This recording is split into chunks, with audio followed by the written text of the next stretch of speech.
And hello, welcome to Political Smoke. I am the man, America's coolest conservative, and also known as the green-eyed patriot, and some other nicknames that I have received through the years that are kind of vulgar that I will not share. All right, this is one of my, I don't know, I'm up to about 13 or 16 podcasts now. This one combines the cigar smoking hobby, I guess you'd say, and political talk about the issues, not necessarily all politics, but cultural issues as well. All right. So I must say again, I am not a cigar aficionado. I'm not going to be able to give you, the history of every family that grows that grows tobacco and makes cigars. I'm not going to be able to do that. I'm just a guy that has liked cigars since the cigar boom in the early 90s. All right. And while I appreciate you young fellas jumping on board here and making a new cigar boom, I don't like your attitude sometimes. And we'll get into that in just a little bit. But the featured cigar today is one that I have been wanting to smoke for a long time. And I've had this one for a while because it was given to me by a friend. Because I said in the first episode of this, you're not going to see me smoking cigars that are usually, $15 is about the highest that I will go on a cigar, because you can get some really fantastic cigars for, usually I'll stay in the $10 to $12 range. And, not being somebody who smokes cigars for a living, sitting around a humidor all day and having to know every aspect of every type of cigar on the market, I just find the ones I like and I stick with those pretty much. But then I'll sample things here or there to see if I want to add new ones to the top list. But this is one that I have been wanting to try for a long time, and my friend gave it to me, and it will run you about, $16 to $18, depending on where you get it. And it is the Ashton Aged Maduro. It's kind of blurry, I guess. I don't know. But I don't have my old man glasses on yet, so I don't know whether that was blurry or not. But yeah, the Ashton Aged Maduro. Now, Ashton is one of the most well-respected brands, and it is part of the Fuente family. I do know that much. Whoops. I do know that much.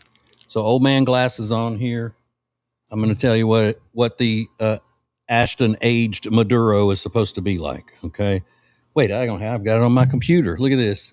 I brought my computer today, AKA my tablet, AKA it's not a tablet, AKA my MacBook.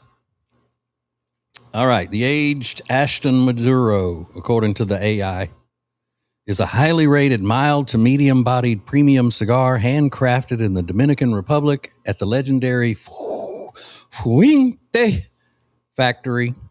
It features a pitch dark 3-year aged Connecticut broadleaf wrapper over vintage Dominican binders and long fillers. The profile is renowned for its smooth, exceptionally creamy character and pronounced natural sweetness. I love the sweetness. The sweetness is my weakness. Ha ha! By the way, that's one of the cheesy pickup lines I say as a joke. Girl, your name must be Candy because your sweetness is my weakness. Feel free to use that anytime you want. I don't mind. Key flavor notes: primary tastes, dark chocolate, sweet cocoa. Hold on a minute.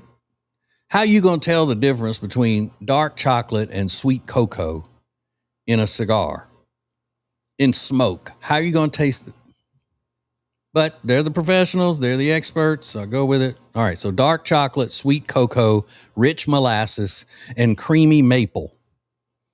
All right. So this is supposed to be a naturally sweet cigar because it's not infused with anything like those other ones that I love, those fat bottom Bettys and Sweet Janes and Dominicana, Buenos Noches, all of those that I like from the Drew Estate Deadwood line.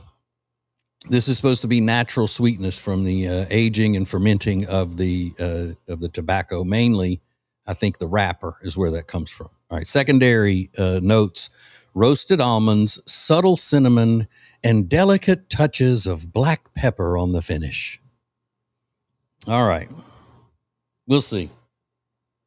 I bet it's going to be great. I'm not making fun of the fact that I'm not saying they're overselling it or anything. I'm just saying that sometimes I think those tastes that they come out with are a little, I could never do it. I mean, I'm telling you, I don't taste nuts and I don't taste earth and leather and things like that. So again, I have to use a soft flame because there's a glare in here and I wouldn't be able to see the torch. And so I don't want to scorch it. I also have a fan behind me and that's not helping, but it is so hot out here. I mean, it is so very hot. All right, let me get it toasted up here. And if you're just listening to the audio of this, I know it has to be boring because you can't even watch what I'm doing or anything, but just trust me.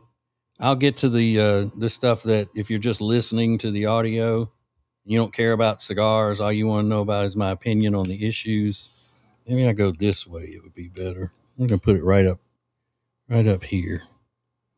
This is so great. I should have, I'm going to have to start lighting these before I start the show, I guess. But that kind of takes some of the fun out of tasting it to begin with, to see what it tastes like from the first draw.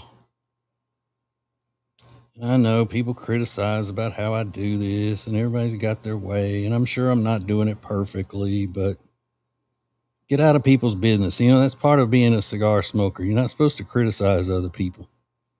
You don't criticize what they're smoking. You don't tell them how to do it unless they ask,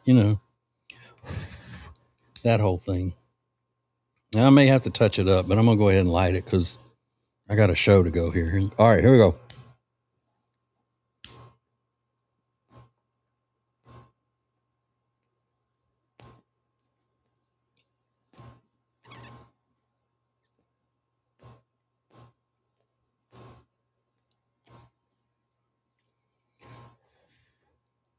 Yeah.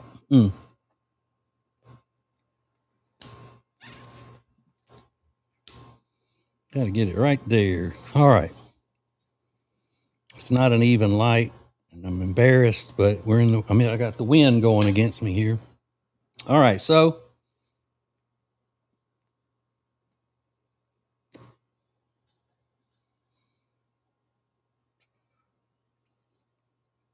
all right, I do get a little of that sweetness in it, but it's not, like I said, it's not like the infused cigars that are super sweet.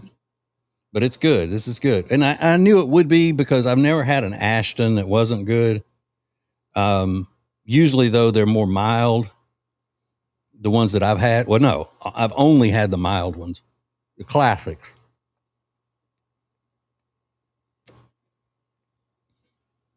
Mm-hmm.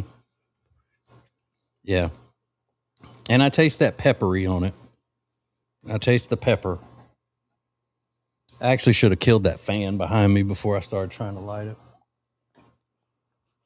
it. Okay, and the beverage that I have paired it with today is an iced coffee.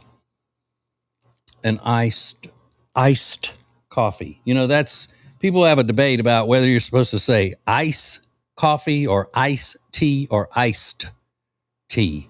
It's supposed to be iced tea, but Americans we're lazy with our speech, and so sometimes things get dropped so often and then they just get changed.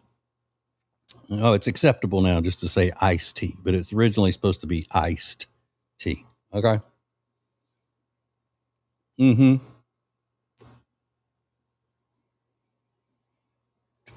Good. Yep, this is good. The first of it is good anyway. Now there's something about this one that's kind of weird. See how the band is just slipping up and down on it like that? It's not tight on there. Now I'm going to like that later when I get ready to take the band off of it. Because I hate it when I got a cigar and the band is glued on there so tightly that, because these are delicate things. And you end up trying to get it off and you're worried about breaking the wrapper because you're squeezing it too hard to get the band off of it. And then some people say you're only supposed to smoke it to the band and then let it go out. You walk away from it. But I'm not doing that. Most of the time I'm smoking a cigar that's so good I don't want it to stop, right? So I keep going. And what do you do when you got one of those cigars that has like the My Father, where they have the regular band and then they have another band underneath it? You're throwing away a whole, like almost a half of your cigar. So get out of here with that.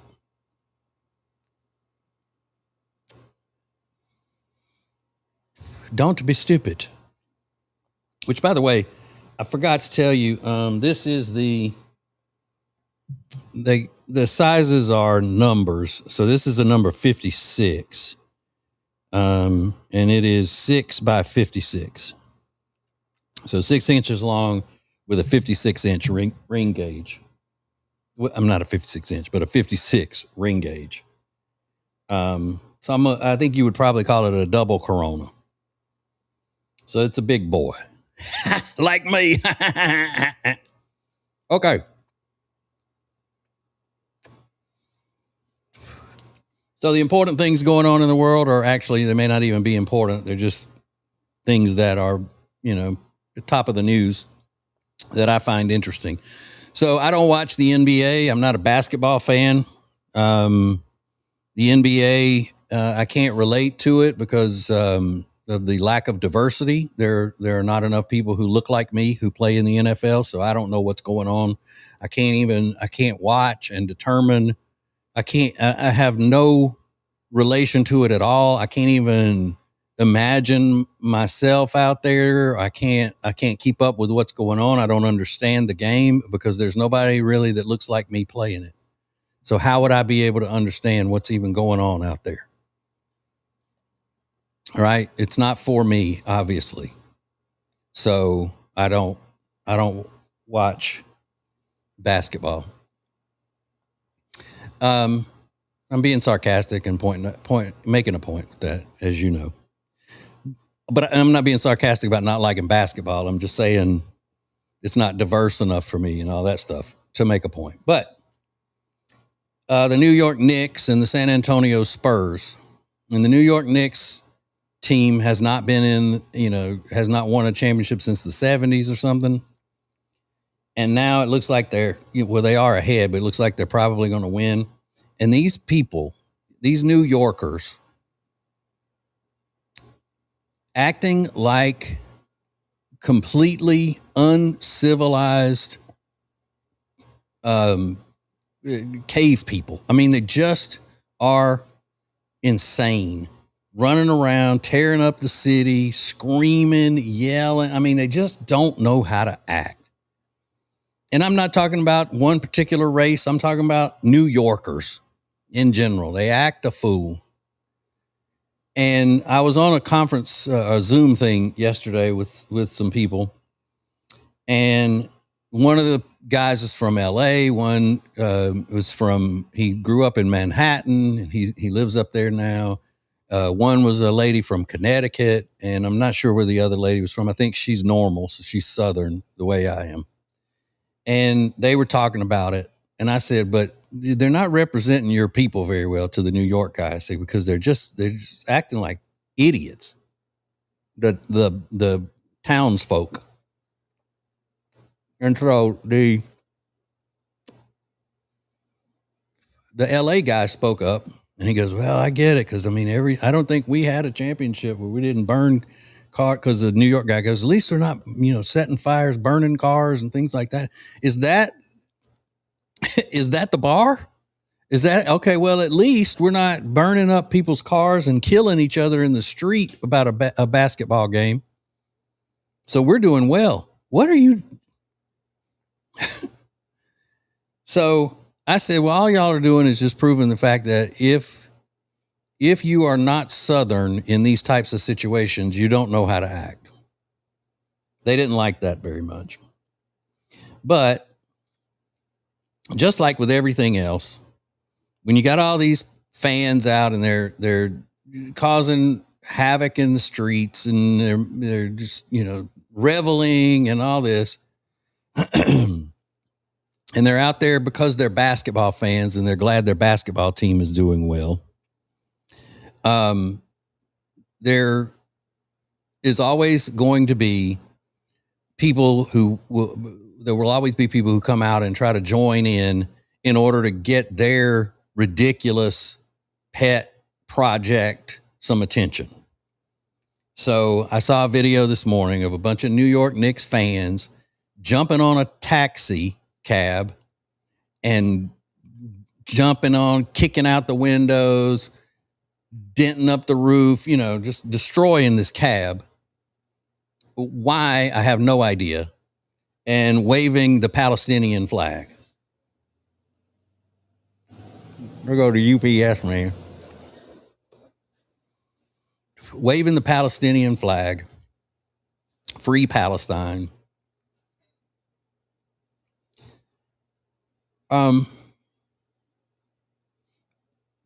Jerry Seinfeld was leaving the game. This has gone viral, and some idiot comes up to him and says, can I get one free Palestine can you say free Palestine? Give me one time, say free Palestine. And Seinfeld looked and he laughed and he goes, that doesn't exist. Ooh. Now, why would you do that to somebody? The man is there watching a basketball game. He's leaving. He's not bothering you. He's walking down the street. He's Jewish. So you're going to run up to him and say, can you say free Palestine? Can you say free Palestine? They do that stuff to people that they know are not going to beat the crap out of them. They know Jerry Seinfeld's not going to wheel on them and just start wailing and beat the crap out of them. So they're all brave. They go up and do that to him. Put him in that position. But how do you square, even, let's say, all right, you get it where those animals are out there screaming free Palestine, all that, Islamist stuff where they need to be sent away to they need to be sent to Gaza. If they're so, into the free Palestine, go on over there and help free them. You're free to go over there. Just proving that culture does not belong in America. It doesn't mix well with the American culture. But that's what New York is becoming. I mean, they've got an Islamist, terror supporting mayor, ambiguously gay mayor pig that's turning the entire city over to that. And nobody's getting it. Nobody's understanding. Hey, he is an Islamic extremist. He is an Islamist.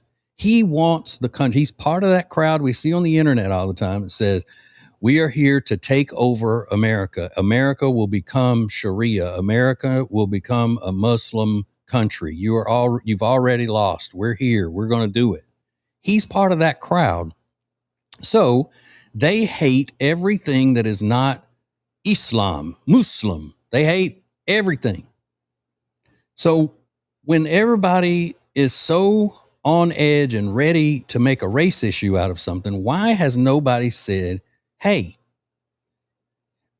Zoran, little Zoe, ambiguously gay pig Mondami is anti-black people. He's anti-brown people if you are Hispanic, because the majority of black people and Hispanic people are Christians. He wants you stamped out.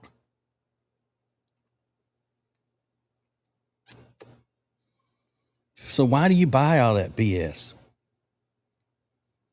All right. This is really good, this cigar. And it is more of a medium. I had always heard that it was a medium to full. Some stuff I had read about it, but I think it's more of just a medium, which is fine by me. I don't like too much of a full-bodied cigar, unless it's sweet. If it's sweet, like infused sweet, I'll be on that all day. All right, moving on. The primaries happened this week, and Graham Plattner was elected to be the Democrat nominee for the Senate in Maine. Graham Plattner is the scumbag, sleazeball, slug, who has a Nazi tattoo that he just got covered up. Multiple women saying that he was abusive toward them, and how he's lying when he says that he didn't even know that was a Nazi tattoo before he had it covered up. He didn't have any idea, all of that stuff. But up until yesterday, it was one woman. They tricked that woman in the New York Times. They tricked her and made her think that there were a bunch of women that she was going to be part of that would come out and tell the truth about him. But when they wrote the article, they just made her out to look like her word against his, like a disgruntled ex-girlfriend. Well, there's another one.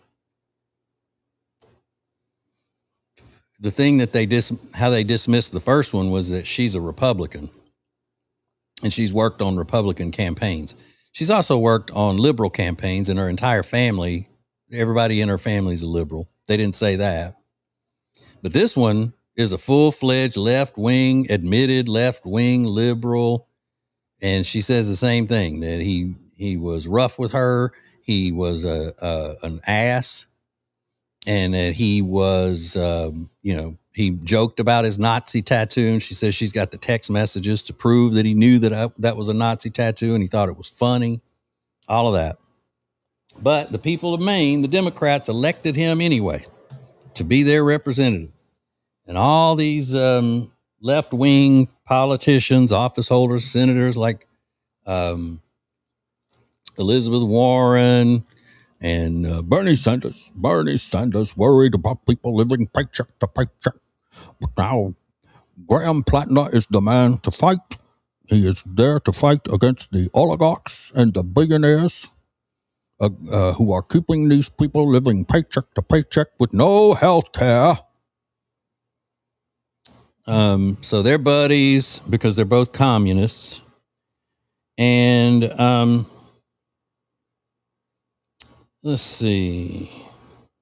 I have a clip. This is I played this on my radio show earlier in the week, but this is Graham Plattner on MSNBC, and the guy asked him if there's any truth to what the original accuser, the ex-girlfriend in the New York Times article, said about him being rough with her and physical with her and all of that. And this is what Graham Plattner said.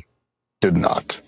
There are some allegations in this piece that I just want to be kind of unequivocal about are simply not true. Anything alleging physicality, anything alleging that I knew what my tattoo was, these are the statements of someone who's politically motivated. That's right. I agree with you, Graham. You're absolutely right.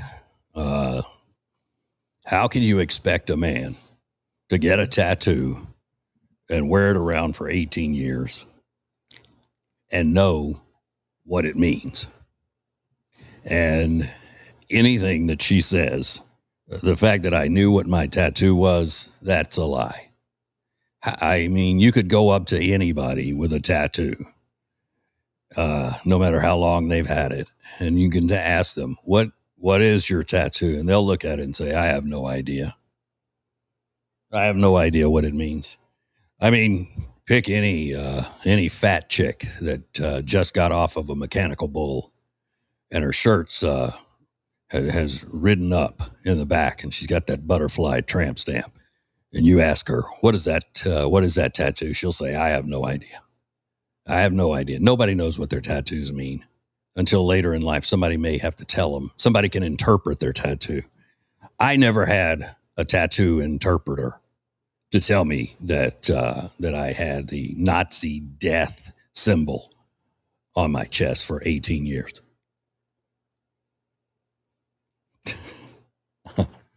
Now, you would think that if somebody believed that, then they would think, well, he's just too damn stupid to be a senator. If he's telling the truth, he's too stupid to be a senator.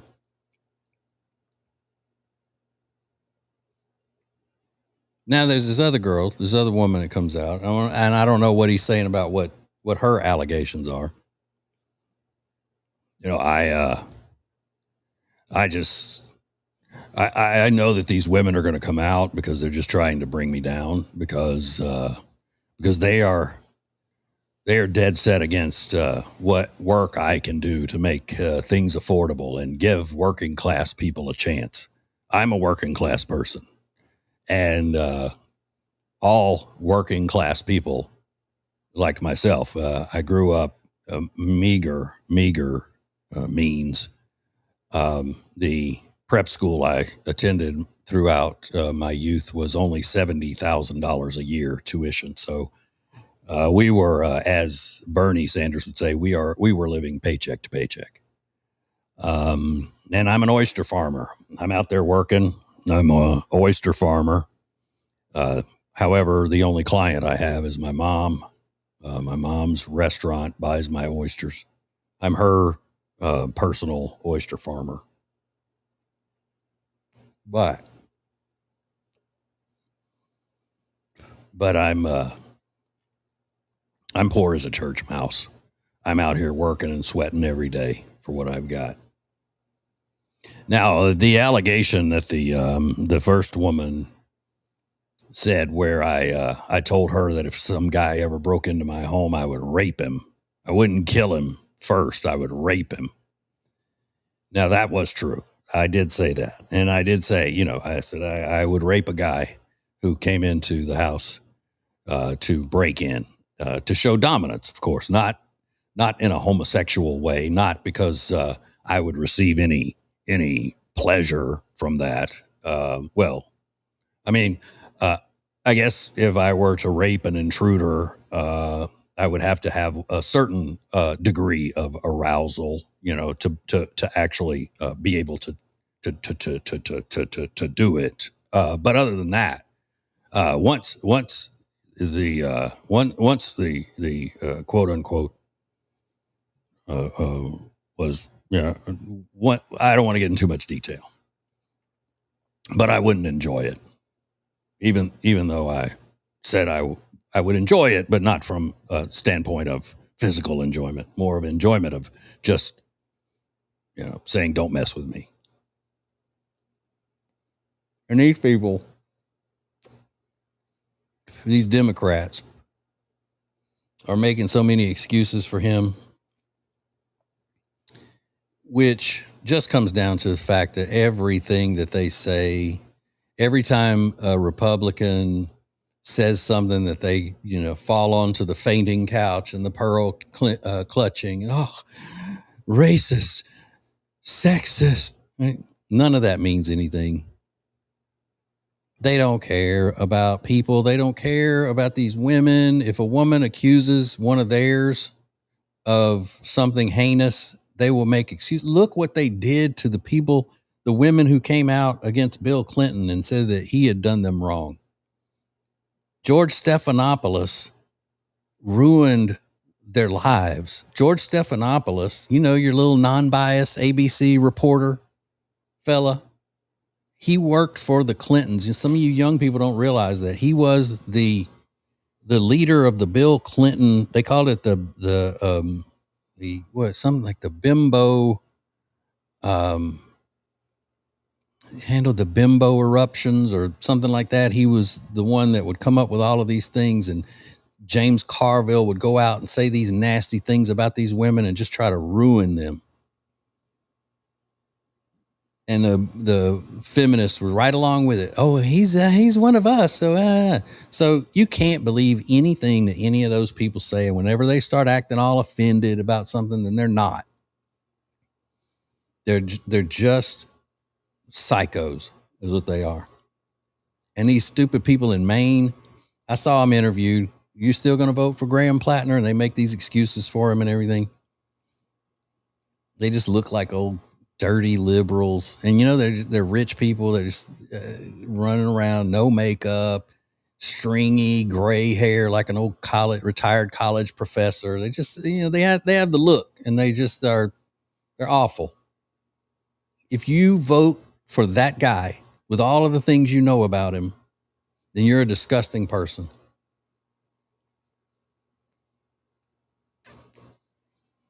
If you support that guy, and if you don't, you don't live in Maine, but like say any of those witches on The View, they're all disgusting people if they make excuses for him. Just disgusting trash. They are trash. Trash. All right, so this cigar obviously is holding up well because it's an Ashton. I'm going to say, if I'm paying $17 for a cigar, it better be well built. But no, I mean, that's always quality. Ashton, everybody knows, is always top quality. I can't keep up with the different, like the cigar companies that are involved with other brands. You know what I mean? Like this is Fuente, Ashton is Fuente. My father is part of, and it may be part of Fuente. I'm not sure. I can't keep up because they'll always say, now that's, you know who that family is, the blah, blah, blah. And I get that some of them, like this brand is done mainly in the Dominican Republic and this brand is done in Nicaragua and so forth and so on. But I'm just saying, I can't keep up with it. So if people start to tell me about that kind of stuff, I don't know. You know, that's part of the Don Pepin. No. I know Drew Estate. I know that.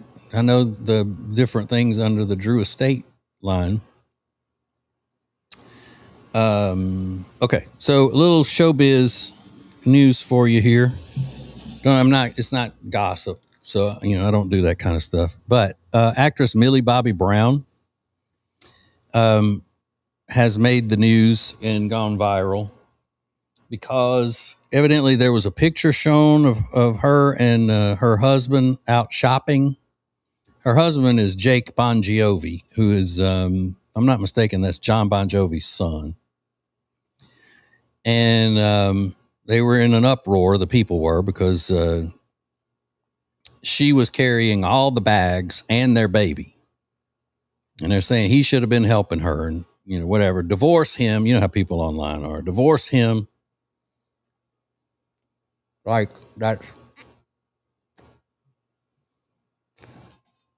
that's rational. Now, I don't know the situation. I don't know what was going on in the moment, but I do know that if she had a baby and some bags, he should be helping carry that. But they may have just seen them in 1 second of where he they walked out and he was getting his mindset on something else and then looked and said, okay, let me help you there. You never know with this stuff. But I know his dad is a stinking lib.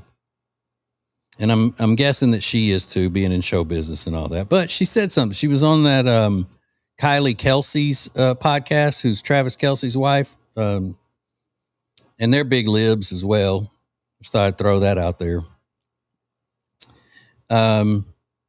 She said about her husband, quote, he is the most polite, sweet, like will do anything for me, but he also knows I'm capable. When did women become incapable of holding their own bags, car seats, and stuff?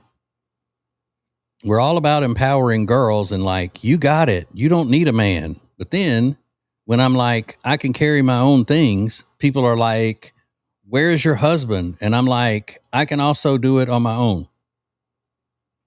So I don't know whether Millie Bobby Brown is a feminist. I'm sure she is to a certain degree, but I don't think she's one of those screeching feminists. But that is that's the whole concept of feminism, right? Isn't that what it's supposed to be? I don't need a man. I can do it myself. I don't need a man.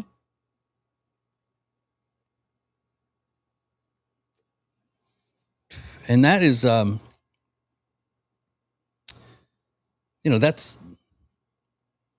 that's something that men don't like hearing. Like if you want a man, the last thing you need to be saying is I don't need one. And that's why these feminists are always so mad, because they want a man. And that's why they're lashing out at her. He should be doing this because it's a double standard. It's hypocrisy. These women run around, I don't need a man. I'm independent. I can do any job as good as a man. I need a job. I need this job over a man and da. But they don't say that about like crab fishing. They want the easy job, or the jobs that they perceive to be easy that men do that make a lot of money. I can do it. No man needs. But then when it comes to needing help with something, you know, I'm going to say this to you young guys out there. The number one thing you can do to have a woman loyal to you and dedicated to you is help her. Help her.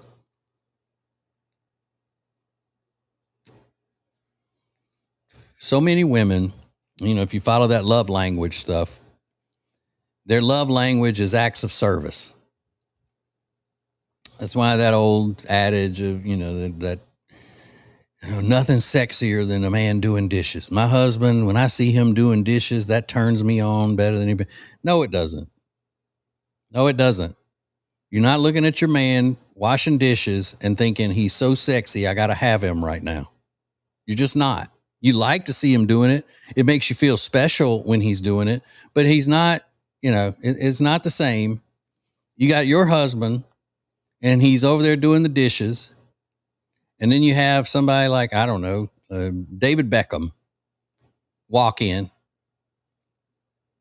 and they say, all right, David Beckham's just standing there. Your husband's doing the dishes. Who do you find sexier? Come on. Come on now. But it does mean something to them. It's just not, you know, the way they say it. It's just not sexy. It makes them feel special. But in a relationship, women use the word help, I think, more than any other word. I need help. I'd like some help. You don't help me.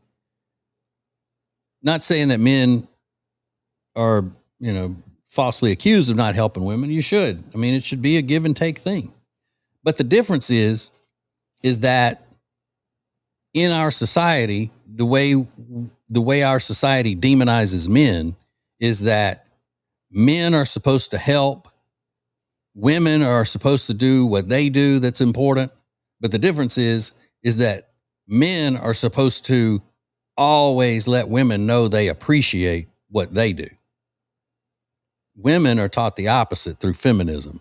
Like, you can't let a man know that you appreciate him. You can't let him know that he's special. You can't let him know that he's your knight in shining armor, because then he's just going to take advantage of you.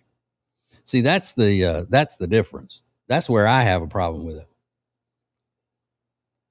You know,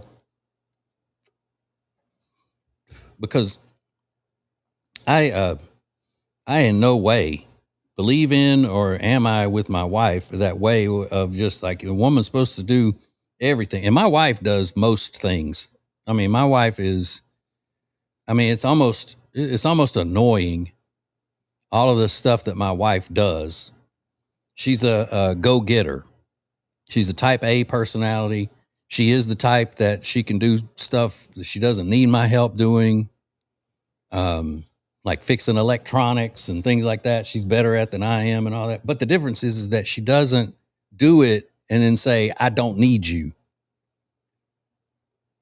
She just does it because that's what she's like. Now, I can do a lot of things that she can't do. My type of hard work is not the same as her type of hard work. I'm doing my type of hard work right now. I will do 3 broadcasts today, all the way up until 9 o'clock tonight. I'll be doing radio shows and podcasts and research and everything, you know. All right. I don't want to have to ash this cigar. See, that's the kind of hard work I'm doing, having to debate whether or not it's time to ash my $17 cigar. But I mean, on this, I'm like, good. Millie Bobby Brown, good for you. You standing on business. And the fact that she's speaking up for her husband, taking up for him the way she is. Yeah, I mean, that's rare nowadays. So good for her. Good for her. Okay, I got to find another clip. to play for you here as we go to the next subject. Excuse me for 1 second while I find this, because I don't have a good system with all of my sound clips and everything. Okay, here we go. This is a clip that I played a piece of this on my radio show last night, and then I interrupted it because he said something that I could comment on, and then I ended up just riffing on it. But I wanted to play the entire clip because it's very important. Now my hat's crooked. Anyway, it's in regards to the Carmelo Anthony murder trial, where he was found guilty of murdering Austin Metcalf in Texas, and black people protesting and saying that they're tired of being the victims and all of that. When, you know, these are the protests, not all black people. I'm just saying the protesters and all the idiots. And all of this is because of this mentality of, so what if he murdered Austin Metcalf? White people murdered us for years, have been murdering us for years. So it's time we win one. They look at it as a competition. And everybody wonders, well, okay, it doesn't make any sense. You got black teenagers killing black teenagers every day by the thousands, and you don't protest. You don't do anything about it. You don't try to help the community get past that, or do what it takes to groom these young men to be better than killing each other, you know.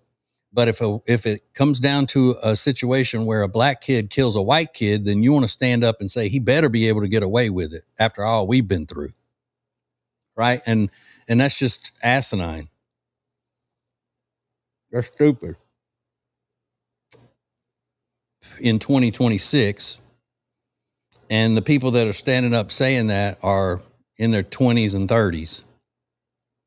What you been through?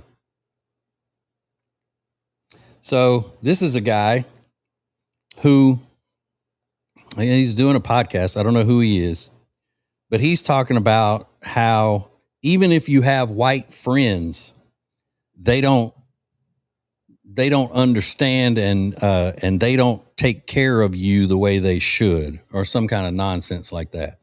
So let's just listen to it and see. Their worldview is because they don't deal with these atrocities on a regular basis or at all. Let's just be real.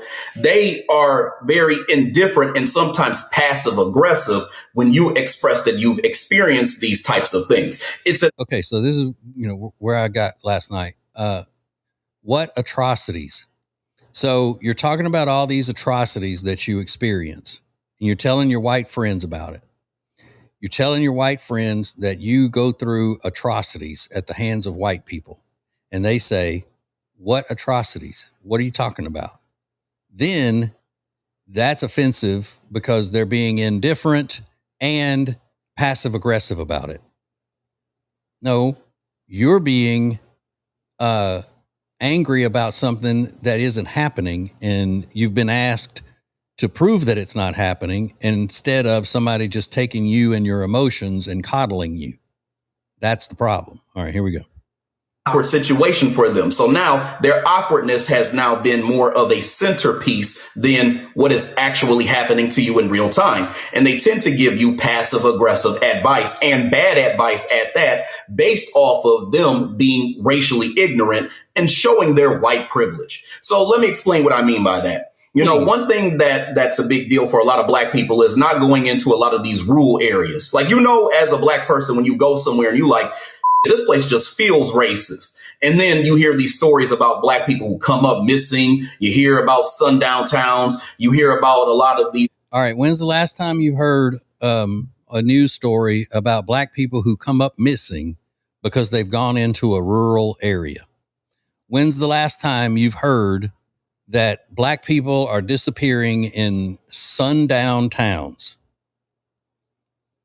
please do a quick Google search and tell me when all of this is happening. See, this is part of the indifference or the passive aggressiveness that he's talking about when you don't just, you walk around with white guilt and you listen to some nonsense like this and go, oh, you're so right. And I am sorry. I apologize. I apologize for everything we've done to you. This brother's about 25, 26, I think, from looking at him. I want to know what type of atrocities he's gone through. When has he been afraid to be in a sundown town because of all of the black people disappearing in these rural areas? When? Let's continue, shall we? Places where you go somewhere, you run out of gas, something may happen, and then that black person turns up missing. That happens all the time. But see, I did some checking. I didn't do a lot of research because I don't have to, because I know what the truth is, but I did look, and this is not a podcast that was recorded in 1947. This is a modern day podcast. So you hear about this all the time. Is a damn lie. You a damn lie. If you hear about it, it's just some lunatic telling lies. Who's telling you this? Huh? Who's telling you? All right, here we go. More of it. These white folks in the dominant society, they can turn a blind eye to it. And a lot of you all will say, well, that's just any old white person who can do it. And I'm like, yeah, that includes your friends that you claim are friends. A lot of them are going to act like they don't understand anything that when they don't understand anything about what went down. All right. They're not going to act like they don't understand what went down. If you're talking about what went down in history, they just want to know when the last time it's happened and why young black people have to be worried about it now. So he's just saying you don't need any white friends because they're going to ask you to explain yourself. And there's no explaining yourself because it's all made up. And then therefore you don't need those white friends pointing that out to you. You need to keep listening to people like me, where I'm filling your heads full of bull and you're going to think that I'm smart, because he does. He thinks he's so smart. He has no clue how stupid he sounds. All right, here we go. Well, I understand that it was horrible, and that's pretty much it. But there's an actual racist system that goes on that impacts black people, where we have to be aware of these things in the first place. And your friend is not going to be aware of those, meaning they're not even going to do things or make precautions to make sure that you are not in danger. What I mean by that is you could go with them somewhere and they may go in the middle of nowhere and not care a damn about what happens to you while you go there, while something still could happen. I mean, you could literally be around a group of white people and then something could end up happening to you and your body could end up in a damn lake, and then they're acting like they don't know what happened. Okay, now, let me ask you this. As my mama would say in Quitman, Louisiana, when I'm talking to her on the phone, she says, Richie, let me ask you something. Now, I know it's something good's coming. Let me ask you something.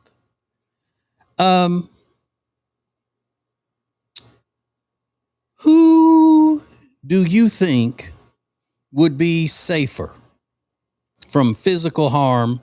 And let's just use his example. Who do you think would come closer to being killed and disappearing? A black person that goes into an area with nothing but white people, or a white person that goes into an area with nothing but black people? Who's in more danger?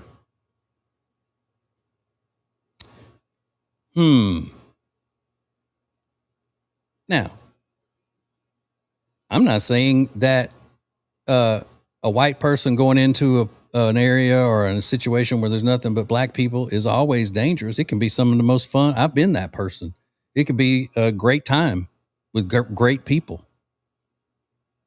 But it could also be, chances are, it could be the last thing you ever do.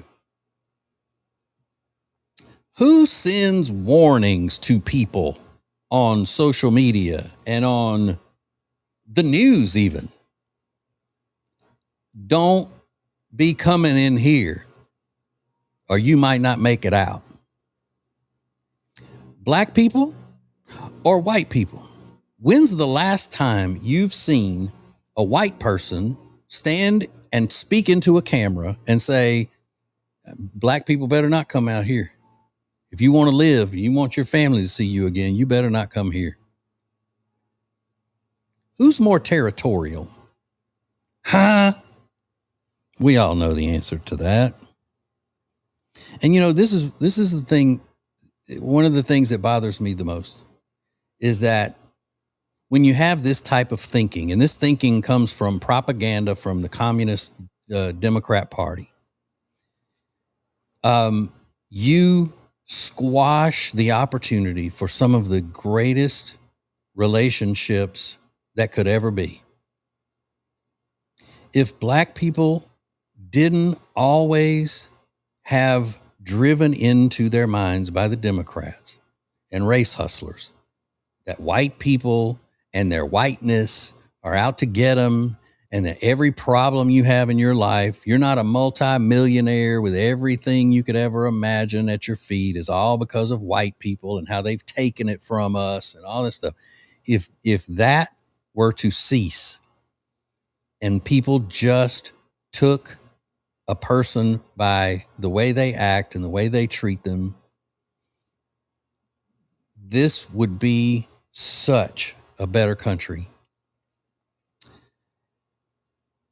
I have had some special friendships through my life growing up in Louisiana, where, you know, the town I grew up in was 50% white, 50% black.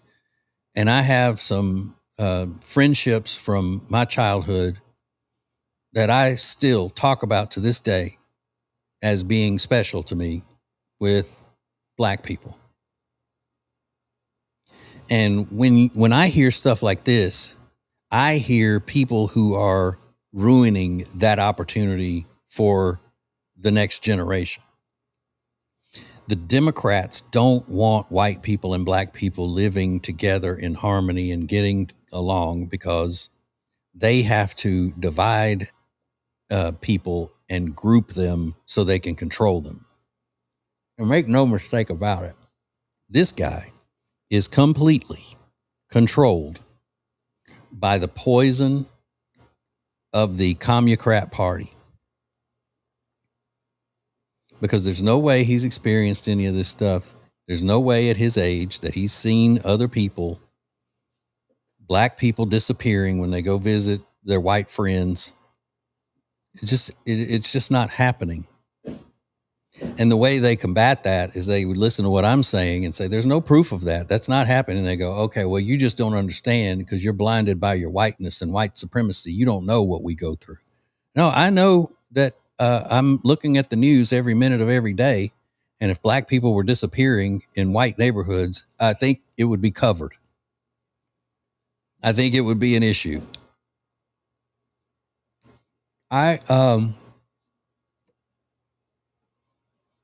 I also am around white people. And no white people have told me that they've disappeared any black people. No white people have ever told me that they just don't like black people, or a black person better not come around here.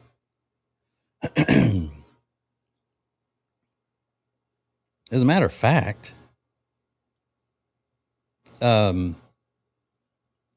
white guilt is so prevalent and infectious that if a white person makes a black friend, they will tell you about it nonstop, like they've just won an award, which is also a form of racism to me, or bigotry, not racism. It's a form of bigotry where you're not treating somebody the same as you would, someone else. You're treating the black friend differently because of their skin color.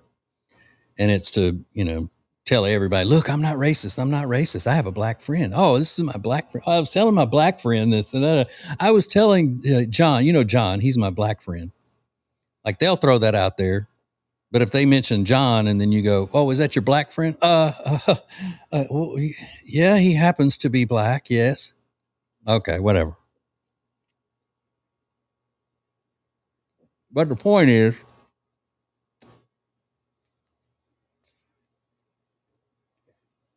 when you have a clown like this who comes off as being intellectual, which he's not,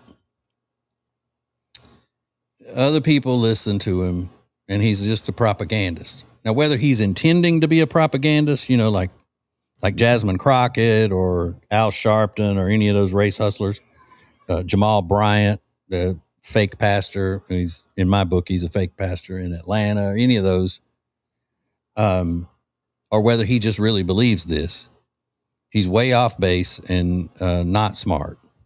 All right, there's a little bit more. Let's hear what he says. About old girl who was at that sleepover. It was like a black woman. She was at a sleepover with a bunch of white women, and then she ended up and turned up unalive. And they were talking about they don't know what happened with her or anything like that. My point is that they'll turn a blind eye to a lot of the racist fears that go on. They turn a blind eye to a lot of the fears that you have because of the racism that you could experience by being in certain environments and reading the room, given the history and the present of what you experience. Okay. All I know is I can't remember a time when I have turned on the news and seen all of these atrocities that he's talking about. It's quite the opposite.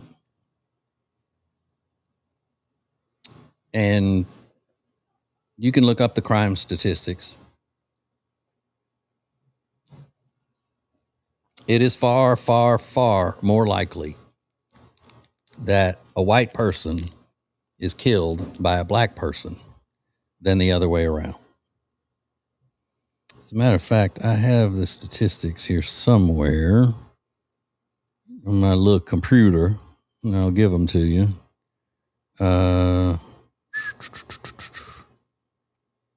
And let's see.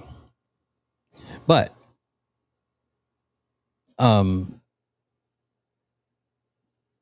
I don't know, I can't find it. I want so badly for this to stop. I want so badly for this poison that goes on in our country of keeping this group mad at that group, and everything that's wrong with you is because of that group and all. It's just, I'm tired of it. I'm tired of it, and it sucks. Because it's all a ploy. It's all propaganda from a communist Democrat party. All right, here are the statistics. White people killing black people, 2%. These are the homicides in America. White on black murder, 2% of the time. 2%. Blacks killing whites, 81%. Blacks killing blacks, 97%. So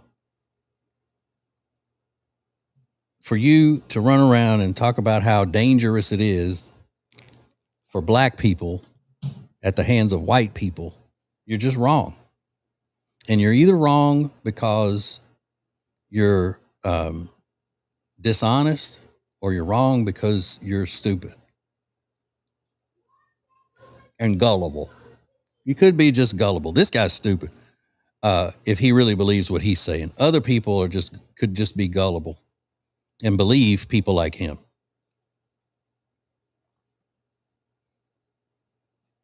You know. One way you can, back to this cigar for a second. One way you can tell that you've got a really good cigar is if you never feel like you need to drink with it. You know, some cigars are bitter and they leave a bad, and you have to wash it out of your mouth. You'll see somebody spitting sometimes. I have a friend that if he's not liking his cigar, he'll spit while he's smoking it. I've barely wanted to drink anything with this cigar. It's great. The Ashton Aged Maduro, number 56. So,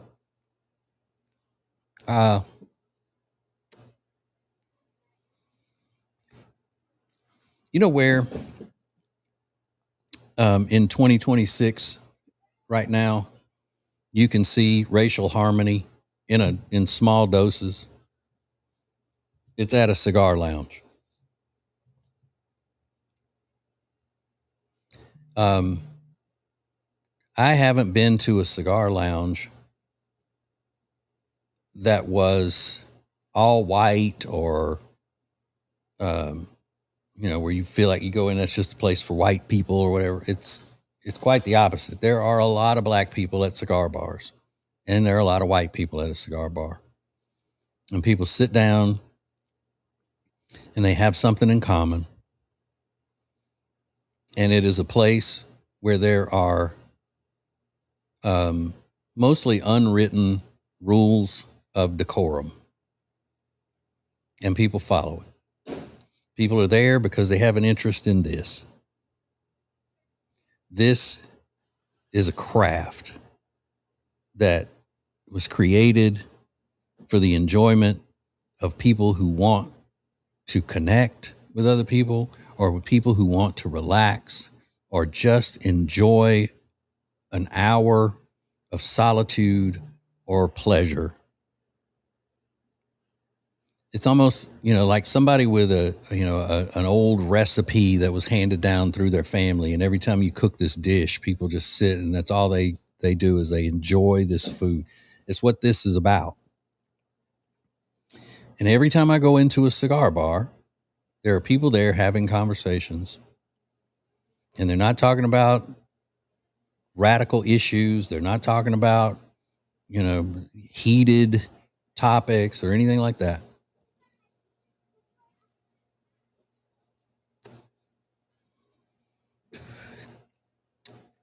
Now I say that, and I may go to a cigar bar this weekend, and somebody's a new cigar smoker and comes in there acting a fool, but I doubt it. People are there with something in common, and they are there respecting each other and respecting what they're there for. So if the rest of the country could look at the idea and the actions behind the cigar lounge, where people sit, and it's not just men either. There are a lot of women in cigar bars. People just sit in harmony with each other. And that's the thing. When Democrats, the leaders of the Democrats, these commucrats, if they were to leave people alone and not have to divide people into groups all the time, the African Americans, the Latinos, the black and brown people, the this, the that, and they left the country to individuals, the Democrat Party would cease to exist, because individuals can sit down and find something in common and end up getting along, and if need be, work together in making the country better. But Democrats can't allow that. The Democrat Party only survives if America doesn't do well. America has to fail for the Democrat Party to be in power. That's why they're constantly trying to bring it down. That's why they're constantly using people like this guy that we just played. They know if one of these racist leaders of the Democrat Party listened to that guy, they would laugh. They would think he's a clown, but they appreciate him. They would pump him up and pander to him. You get out there and you spread that message. because they're communists.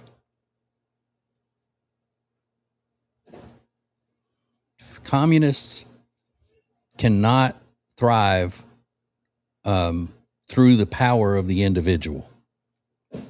That's why Zoe Mondami, the ambiguously gay mayor of New York, who's a terrorist supporter and Islamist,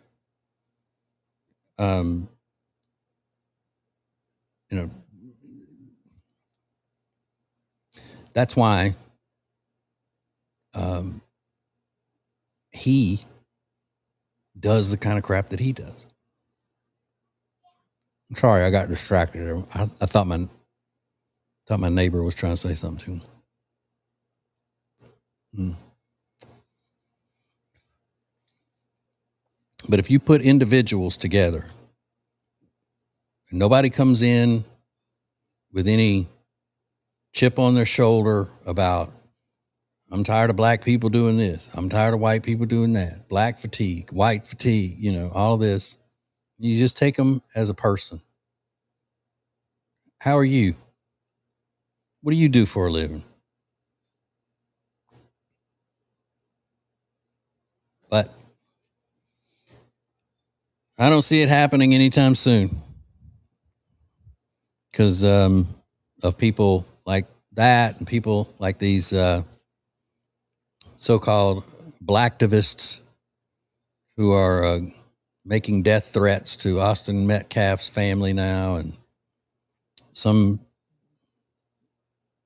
trashy guy posted a picture of himself actually peeing on Austin Metcalf's grave.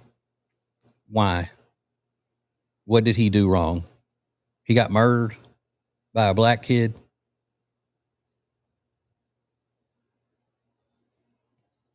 All right. Well, I have got to go prepare a show to do tonight. I may even try to slip in a nap today. I don't know. I wish I could just put this on the radio and let it be done.